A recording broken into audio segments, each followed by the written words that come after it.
Being able to take a piece of raw material to make something that's usable, to create something out of nothing.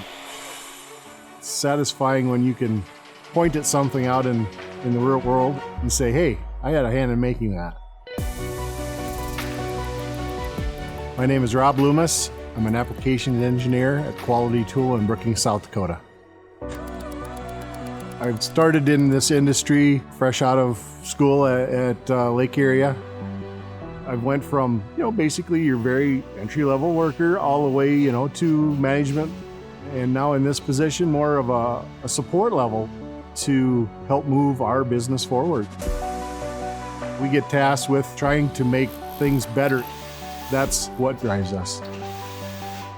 Everything is man-made, and everybody in these technical positions has a hand in it.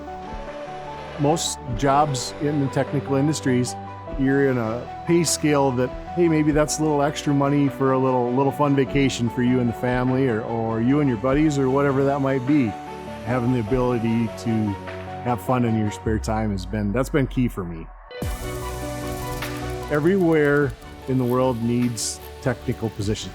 A single student could probably get 10 jobs within a 50-mile radius. If you want to venture out in the world, it's endless. Over time, you've got the ability to move from this process to that process. There's that ability to move around in your job. So in a company like ours, there's always that opportunity.